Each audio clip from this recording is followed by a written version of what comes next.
સુરતમાં આજથી commercial gas સિલિન્ડરના ભાવમાં 42 રૂપિયાનો વધારો ઝીકી દેવામાં આવ્યો છે। પેટ્રોલ અને ડીઝલના વધતા ભાવ વચ્ચે હવે ગેસ પણ મોંઘો થતા નાના વેપારીઓમાં ભારે ચિંતા જોવા મળી રહી છે। આ ભાવ વધારાની સીધી અસર હોટલ, રેસ્ટોરન્ટ, ઢાબા અને ચાની લારીઓ સહિત ખાણીપીણી અને ફરસાણના ધંધા પર પડશે। ધંધાકીય ખર્ચ વધવાને કારણે આગામી દિવસોમાં ખાદ્ય ચીજવસ્તુઓ મોંઘી થઈ શકે છે, જેની સીધી આર્થિક પ્રતિકૂળતા મધ્યમ વર્ગના ઘરેલુ બજેટ પર પણ જોવા મળશે।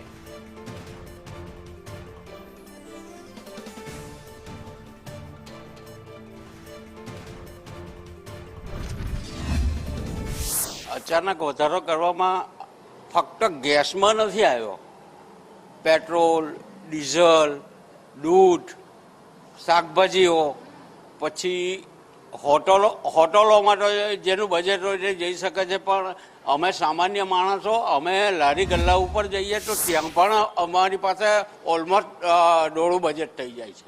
હવે આ બાબતમાં જ્યારે ડીઝલ પેટ્રોલના ભાવો વધતા હતા ત્યારે નહીં વધારા, ઇલેક્શનની મજા બધાએ ઉઠાવી લીધી।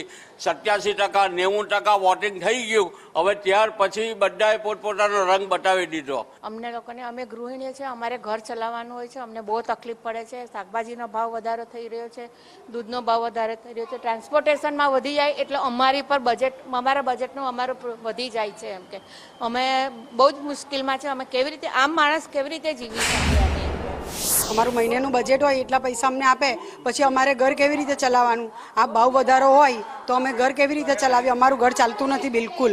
અમને વધારે તકલીફ પડે છે। અમારા મોજ શોખની વસ્તુ તો પછી આવે, પહેલાં ગેસ વધારો, એલપીજી વધારો, બધા વધારો કર્યા કરે તો અમારે ઘર કેવી રીતે ચલાવવાનું? मुझे तो बहुत महंगा पड़ता है, क्योंकि मेरा 15-20 लोग रहते हैं मेरे घर में।